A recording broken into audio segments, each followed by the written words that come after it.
Hi there. Welcome to Season 2 of the JAIAC's Dispute Management in a New World podcast series. I'm your host, Anika Nelson. In this episode, we will take a look back at some of the highlights from Season 1 and explore dispute management pandemic, the notion of a pandemic. Before we get into the highlights, let's introduce our astute guest, Dr. Christopher Malcolm. Dr. Malcolm has over 25 years' experience in dispute management globally. Welcome to Season 2. Thank you, Nico. All right, talk to us a little bit about the JAIAC's digital offerings.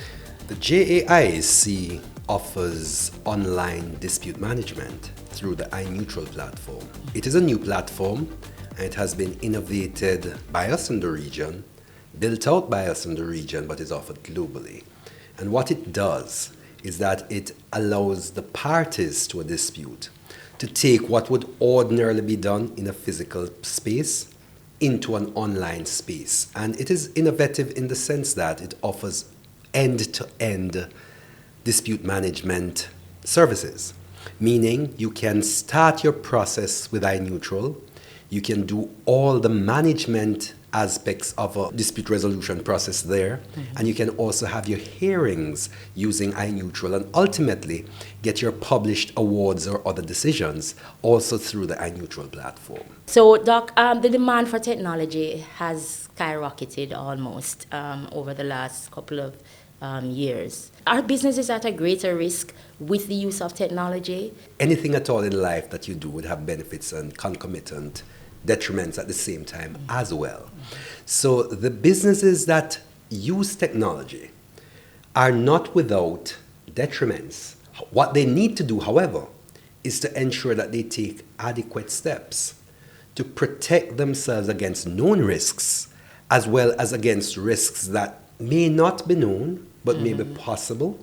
And so it is an ongoing process where businesses must continually update their systems, do their performance and other audits to ensure that they're compliant and preparing themselves adequately to deal with emerging risks. Because one of the things about technology is that as it morphs and as it develops, with it emerges new risks. So you have to literally be on the forefront where technology is concerned. What about the regulators? Do they have a role as well to play in assisting businesses to kind of reduce some of those risks?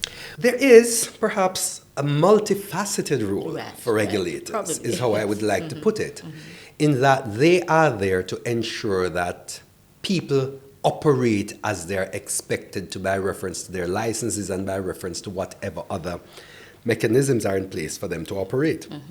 But in addition, they're also there to assist the businesses, including ensuring that they remain compliant, one, but also that they remain on top of new developments in their own best interest. So regulators, you will see wherever you go globally, that they're very often involved in presenting conferences and presenting leadership guidance and other guidance to the businesses that come under the regulatory purview.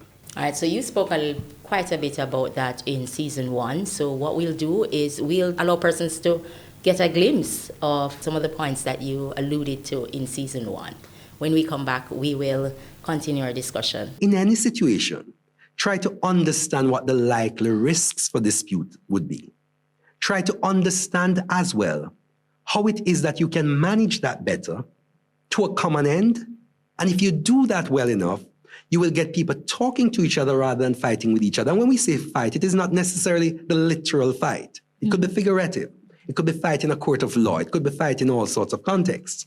And those things are critical because they are at the core of what war as distinct from peace becomes. And when we think of war and peace, we should not always think of it in terms of heavy artillery and so on.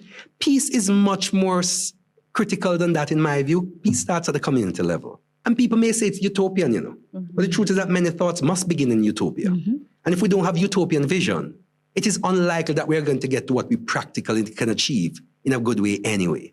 So I don't have a difficulty being labeled utopian. And I don't have a difficulty with people saying, but those ideas are not achievable, because the truth is, it is very often the unachievable that we must strive for. We function in an environment where the first thing we learn is that ignorance of the law is no excuse. So if ignorance of the law is no excuse, it behoves us to ensure that we know what the law is, and those of us who understand it well enough also have a responsibility, I believe, to try to ensure that as many persons as are possible learn the law. And the learning of the law, in my view, because it is so all-encompassing and all-embracing, should start from as early as is possible and should become critical to the development of every child, of every person in the community. And that is what street law is about. In most jurisdictions where it has been developed and utilized, street law typically focuses on rule of law and human rights issues. But in our own context, and perhaps because of my own leaning in the area of economic development, I recognized and thought that the contribution that I could make, which is really novel, this is the novelty of the programs that we have brought to the Caribbean, should be one which was more focused on the area of economic rights and development. So for that reason, our program focuses on questions related to contracting, intellectual property rights, and so on. And you may ask, why intellectual property rights? In the context of the Caribbean, I always maintain that the real area of comparative advantage that we have is in the area of our creative industries, our intellectual property and things related to that. Now, in episode 3 of season 1, we spoke about dispute management and the COVID-19 pandemic. Now, let's talk a little bit about some of the implications from that, and then we'll allow persons as well another opportunity to see a clip from that. Well, it's interesting. In Jamaica, we have the expression, COVID still a keep. Meaning, and indeed, COVID is still going on. Yes. It's still with us. But what happened is that one of the things we mentioned then was the fact that with COVID, there is clearly a healthcare pandemic that has arisen out of it. And we're hearing now from entities that it has moved to the stage of being endemic. We've heard that said. Yes. And the truth, one of the things we sought to do then as well was to say, in addition to the fact that there's a pandemic related to COVID, there's also a likely, we thought then, and the position is in fact concretizing, that there's a dispute resolution pandemic that has arisen out of that. And that has, of course, to do with the fact that there are a number of contracts that are not being performed as they were intended to be performed, and a number of other issues that have come out of employment related and so on, that have come out of the COVID-19 pandemic. And it is in that context why we're saying that what has to happen very carefully for businesses and for everybody, quite frankly, is that you have to look carefully now to see what are the likely areas of risk from a dispute resolution perspective that are there, and to try to put measures in place that can allow for these risks to be dealt with, more likely than not, and hopefully in an amicable way. There are instances where you just can't avoid adversarial proceedings. But the hope is that if we think about it holistically, we will try to move towards the more mediative and other amicable methods of resolving what are inevitable disputes coming out of COVID, rather than allow them to morph, get worse, and then become subject to much more adversarial proceedings. We have seen in courts worldwide, and we have seen in other dispute management proceedings, that we're getting a number of disputes, many of them directly linked to the COVID pandemic in terms of contracts and so on that would have come about in terms of their breach and so on having arisen as a result of issues related to COVID. All right, I'm going to ask you to just give us 1 or 2 examples right after we take a look at the flashback. Depending on the size and complexity of your business, the nature of the disputes that you have to deal with could differ significantly from those of some entity that is smaller, depending on whether you're doing business that's purely domestic in a single jurisdiction or you're crossing border with your business. That could also have implications for the nature of it.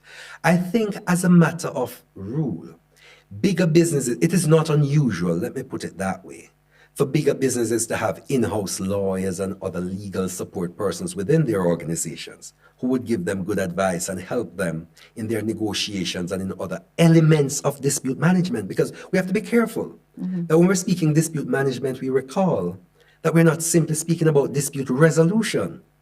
Remember, we're talking about an end-to-end process. Right. From the point of idea through to implementation and all the things that flow between and after. So what we have happening is that where an entity has as part of its setup in-house counsel and other persons who are able to provide that sort of support, invariably, it makes it easier for them to have better dispute management service support at the beginning. The extent to which it happens will depend on the experience of the persons they have and the willingness as well of the persons they have on board to venture into new areas. So that's one thing. With smaller entities, this SME sector we call it, or even go beyond that, the micro, small and medium enterprise sector, especially at the micro level, do not have lawyers who are in-house or on board with them. So they very often will sort of farm out their dispute management or related needs. And it is not unusual in that sector to find that persons see legal services as a cost that they can do without bearing. So to that extent, it is not unusual then for them to engage in activities without having proper legal support from the beginning. And in a lot of instances, where lawyers get involved for them is at the end of dispute resolution. And by the time you get there are very often a lot of missteps along the way, which make the resolution process more difficult, right? So it can be said to that extent that bigger businesses may be ahead of smaller ones in terms of how prepared they are for dispute resolution. But you'd be surprised, there's some small entities that have recognized very early, or that recognize very early, that they need to have their lawyers on board as much as they do their accountants or anybody else. And so it always comes down to the nature of the business owners, what they prioritize, and how important they see the law coming in. And I think it is critical for us, as persons involved in the field, myself included, to the best we can, assist the MSME sector to an understanding of what law and dispute management can and should be to their operations. Help them to understand that we are not expenses that they should simply overlook, but to try to help them to understand how the services we provide can be leveraged by them in support of their business activities for good. Earlier, we asked the question about giving us one or two examples of what you're seeing in terms of trends globally and the likelihood of a dispute management pandemic. We've seen where businesses tend to be reliant on raw materials being sourced from diverse parts of the world.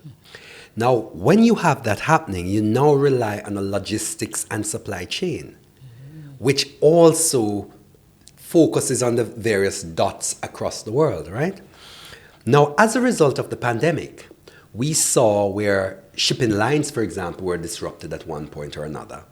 We have seen instances where there were, some of it, of course, related to the fact that in some countries, for example, you had lockdowns. People just couldn't go to work. Factories were shuttered and so on. So those things happened. Some have not even recovered. Some have not recovered. And once you shutter a factory, there's a long tail to it, you know. You don't just shut it today, problems arise tomorrow, and that's the end of it. The tail tends to drag on a bit. Now, I mention that because we've all been seeing come in the news, for example, leading up to Christmas 2021, that in the US, they've had a significant supply chain issue that has arisen as a result of ships coming out of China and elsewhere that have simply gone into California and other ports and simply cannot be cleared. And we have heard of the issues relating to that. We've heard of store shelves being empty of particular items and so on. What has that meant? That has meant that the ships that were engaged, for example, to do let's say a 2-month voyage, are now in a position where they're looking at 3-month voyages. You have workmen, seafarers who are there, who need to be paid and all that. They were contracted for a particular period. Now you have added costs being taken on account. You have, of course, all the storage and related issues being related to that. Then you have people who had contracted to get their goods produced to them within a particular time who can no longer get them. And hopefully these aren't perishable items. Hopefully they're not. But then you had also off-takers who are waiting, and what are you having? People being unable to meet their contracted for deliverables times and so on. Now, once that happens, you have contracts being breached.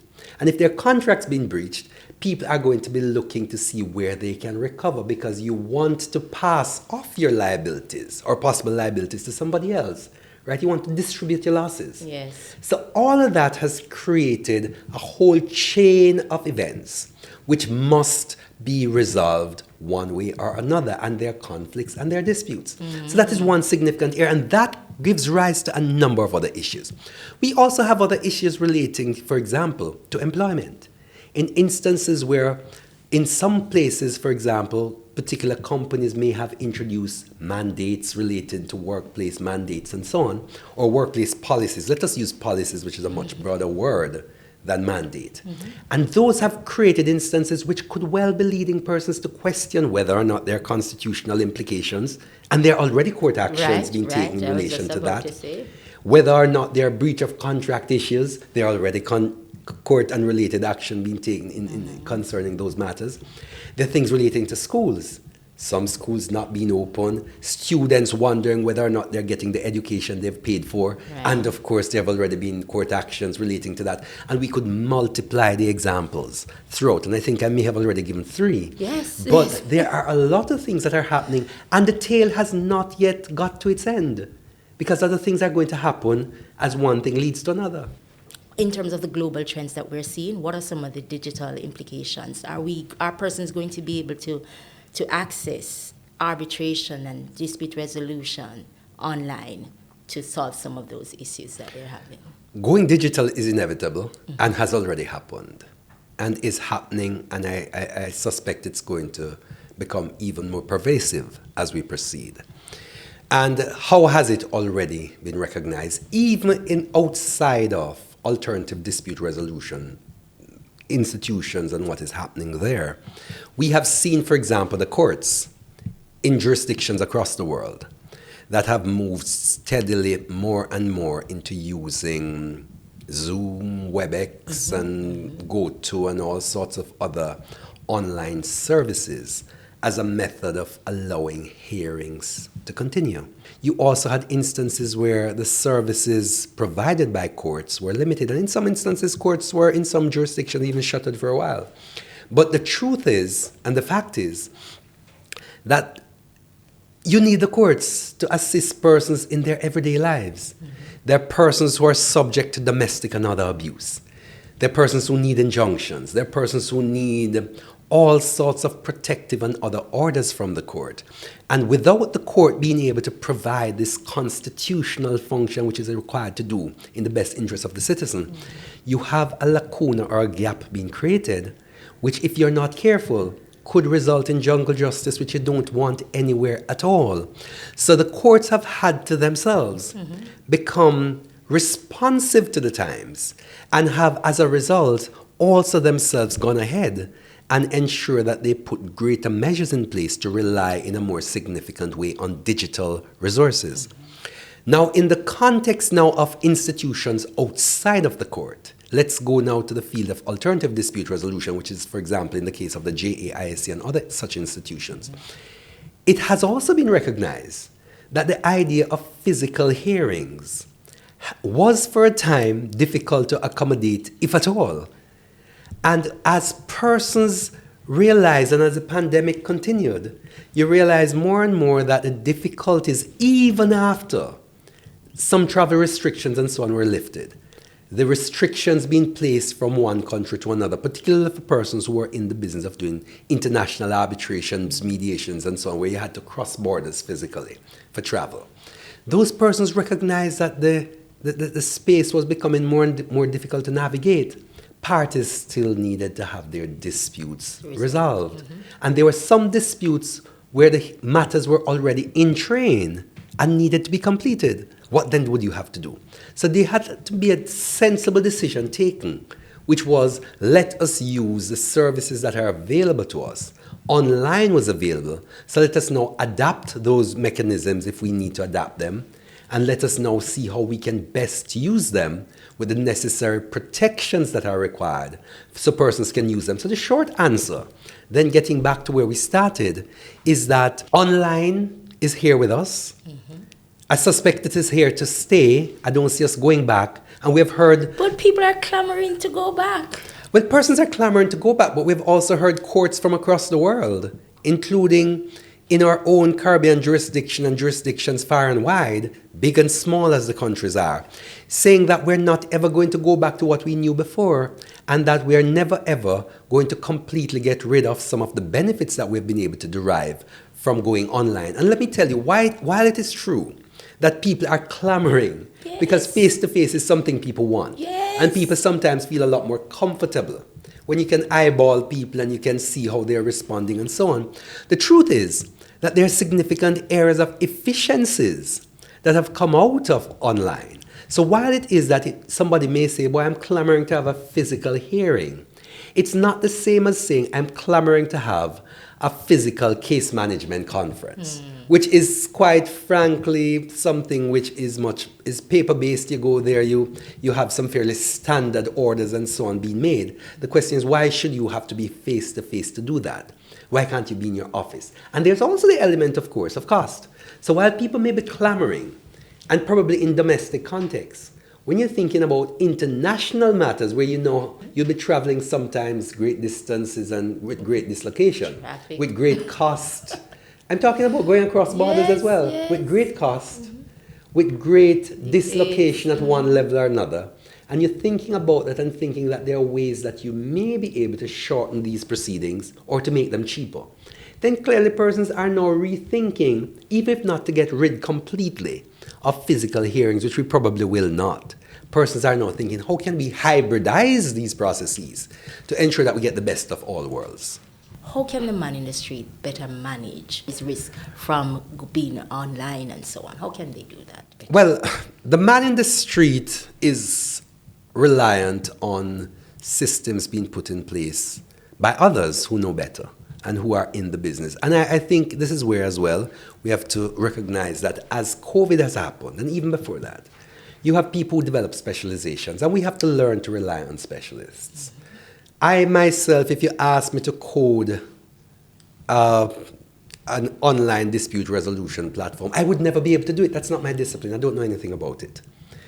However, if you ask me to look at a statute and be able to have a fairly good understanding of how it might be interpreted and applied, I could do that. I have a training in that area. So what we have to start doing, and the man in the street has to now be educated to understand that there are some things that we can do, but there are other things that we should be prepared to rely on others for. And I think that also there's a space also in that for government, in that government now needs to ensure that appropriate measures are taken to ensure that there's adequate protection for data, there's adequate protection for those persons who are offering services, so you don't have every Tom, Dick, and Harry offering a service probably in circumstances where they're not capable. So there's a new discussion that has to be had and a new level of engagement, including with the man in the street and including with our policymakers, to ensure that we're getting the best protection possible. It sounds to me that if you intend to do business in the 21st century, or today, next year, going forward, you have to have dispute management as part of your vision, as part of your planning. Is that something that you would agree with? Once you get into a relationship of any sort, whether it is personal or commercial, whether it is involving ordinary businesses or involving states, as in countries, you are going to have divergent positions. Mm-hmm.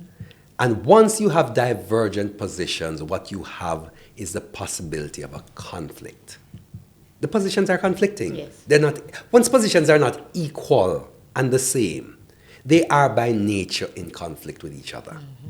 The question that arises is not whether you have conflicts, but how you go about managing those conflicts, right, so they don't morph into something that gets worse, right?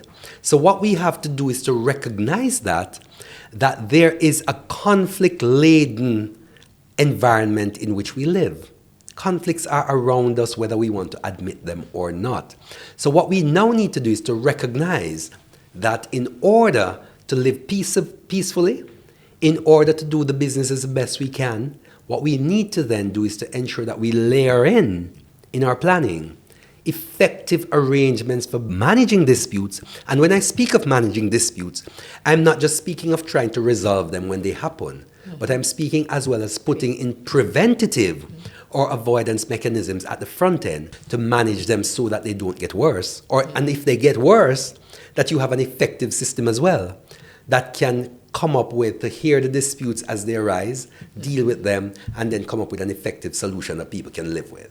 How do we then create a dispute management environment in our mindset, in our thinking, our day-to-day attitude? How do we get there, or how do we get others to get there, even those who are not business oriented, just generally? I think a lot of that has to do with education, and I think a refocusing as well of how we teach our children. Because I think it is critical that every person, as young as is possible, gets an exposure to the fact that conflicts are a natural part of life. Right. You will never live life without encountering conflicts. And so conflicts are not themselves bad. And in fact, it is as a result of conflict that you very often have the best developments happening, because conflicts give rise to what we call contending views. And it is as a result of contention in views and persons then being able to resolve those contentions that arise that you're very often able to come up with solutions which are best able to satisfy the needs of the parties involved, rather than simply having one or another party simply pushing their own views down the throats of another person without an understanding that if you do that, while you may be able to get away with it, it does not mean that you are creating an environment for peace and tranquility. Now that we understand that conflicts are not necessarily bad, what we then now need to do is to help persons to see how best you can manage them, and by managing them, looking at the various options that may be available and trying to help persons to understand what options may work best in what circumstances, and then do what we should do, which is to seek to leverage conflict resolution mechanisms in the best interest of the circumstances that we meet from time to time, be they personal or commercial. How important is timing when it comes on to this?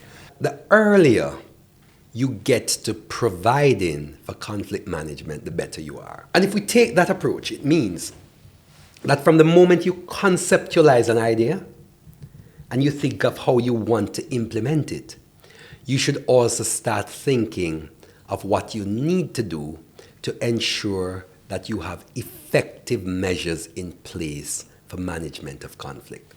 I always take a risk management approach to conflicts and conflict management, and typically to transactions, generally speaking. And that risk management approach is the same one I would adopt in relation to contracts or anything else.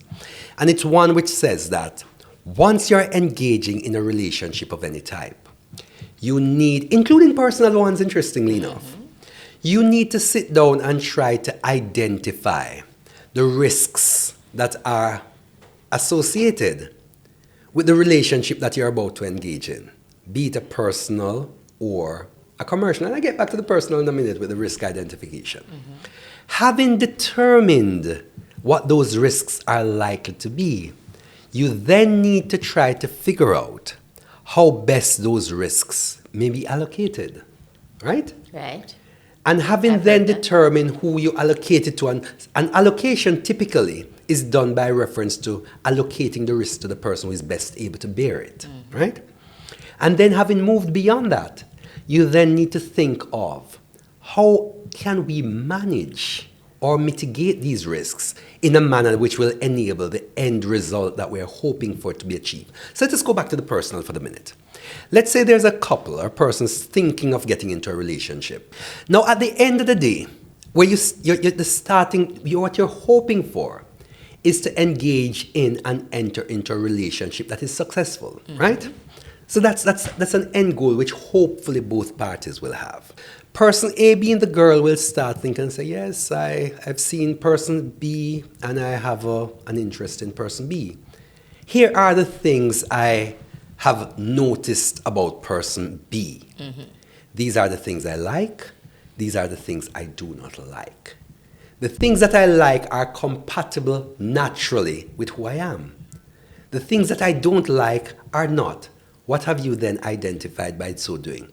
You have identified that the things that you don't like, which are not compatible with you, are likely to be a risk in getting the relationship going to the end result of it being successful. Now that I have looked at this relationship and identified the things that I like, and identified the things as well that I don't like, and the things that I don't like are risks that could result in the relationship breaking down, what can be done in terms of managing those risks related so that we find a way, even if not to get rid of them completely, to ensure that effective measures are put in place to dumb down the effects of those risks on the relationship so as to prevent it going bad, right? The question is, what are the ongoing things that we will be able to do by way of management or mitigation to ensure that the risks don't raise their ugly heads in preventing our ultimate goal of attaining and keeping a successful relationship? So we can take it to that very personal level. Therefore, to translate that into the business, the same sort of things happen. Let's say you have a situation where person A is a business that is in the business of producing timber, right? And person B is in the business of making fine furniture. Then you will look and say, well, here is what happens from person B being the person making the furniture in this instance. You can say, well, person A produces a particular type of timber that I like. However, that timber has a particular difficulty in processing. So it has to be cut in a particular way with the grain or against the grain, as the case may be, right? To allow for me to be able to use it effectively. So what you have now identified is a risk. So what do you then have to do? You have to ensure that measures are put in place that the timber is properly cut, so that when it comes to you for you to manufacture it, you can use it effectively. And what you will then do by way of management or mitigation there is ensure that you have ongoing inspection, if necessary, and other measures being put in place to ensure that the quality control that you desire is maintained. And if you were to do that, the chance of your getting timber, which is unworkable, is reduced, right? Yes. The chance of you getting that is reduced. Yes. The risk of that happening is reduced. And if you reduce the risk of that happening, chances are you will be able to have an ongoing and very successful commercial relationship where timber is produced to you on time and of the quality you desire, because at the outset, you put in place a mechanism that allowed for that to happen. So what I'm saying in short is that when you're thinking of dispute management, getting back to where you are, it is something that you must think of at the outset. Think of the risks that are likely to happen, think of how best to allocate those, and think of putting measures in place that will allow for you to attain your ultimate objectives at the least risk possible of something bad happening that you could have prevented had you done something else. The JAIAC, of course, provides some assistance in that area in terms of dispute management. Talk to us a little bit about that. If we think about management, remember, I said that management really involves 3 stages. There is a stage of looking at risk identification, there's a stage of looking at risk allocation, and then there's a stage of looking at risk management. And that management element of it includes at the back end a resolution component. So what the JAIAC does is that the JAIAC now functions in that space of putting in place an administrative arrangement, right? That is not the court, because the court is what you go to as your constitutional right of access. So what the JAIC does is that it allows parties to contractually agree to take their disputes to the JAIC and to have those disputes resolved by reference to the rules of the JAIC. And you can come there using a multiplicity of modalities. You can come there to be able to access our mediation services, or arbitration services, or adjudication services, neutral evaluation, and so on. So the JAIC provides an arrangement through which parties may be able to engage a process for resolving their disputes. They are able to then have access to a panel of dispute resolution practitioners that they can rely upon. They're able to have access to rules that have been devised by the JAIAC to manage the conduct of proceedings. And they're able as well to manage using the online process that is made available, the platform of iNeutral, that they can also use instead of face-to-face. They can use iNeutral as a method of going online fully or in a hybridized way to assist them in how they seek to resolve their disputes when they manifest. Still ahead in Season 2 of the JAIAC's Dispute Management in a New World podcast series, we continue to explore the concept of dispute management and its pandemic implications. We talk a little bit about small size, big problems, financing development in emerging economies, de-risking of banks and bank customers, understanding the issues on both sides, iNeutral dispute management, innovation and access, value chain economics and the construction industry, smoking hot, cannot talk, conversations about cannabis. Season 2 episodes will include a talkback segment featuring international thought leaders and practitioners who will contribute their unique perspectives and invaluable takeaways. Before we go, here's today's Did You Know fact. Did you know that the JAIAC has been in existence since 2015, offering alternative dispute resolution services to both individuals and companies across the world? Now that's where we wrap things up for today's episode. Please remember to tune in to each of our bi-weekly Dispute Management in a New World podcast episodes available on Buzzsprout, Podbean, Spreaker, and the JAIAC's YouTube channel.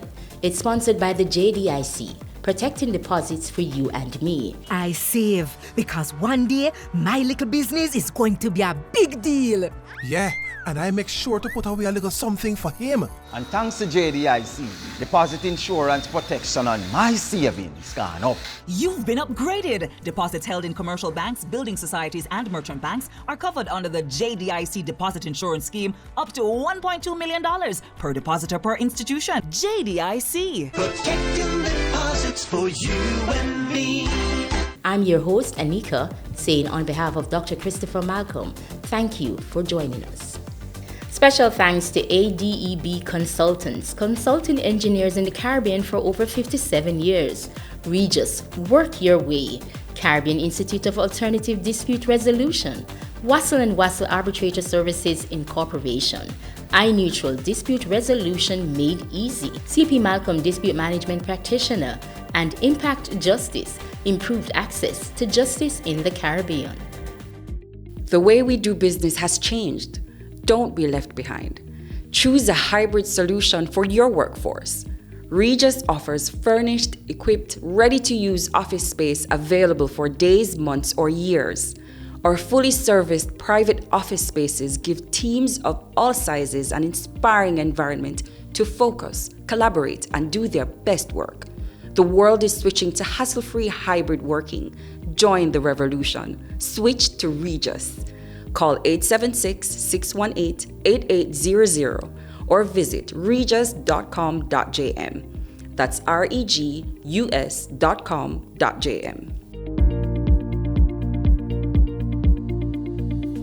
All our episodes are also distributed on Google Podcasts, Spotify, Apple Podcasts, Amazon Music, Deezer, Stitcher, Podcast Index, Pandora, TuneIn Plus Alexa, Podchaser, Podcast Addict, and wherever else you get your favorite podcasts.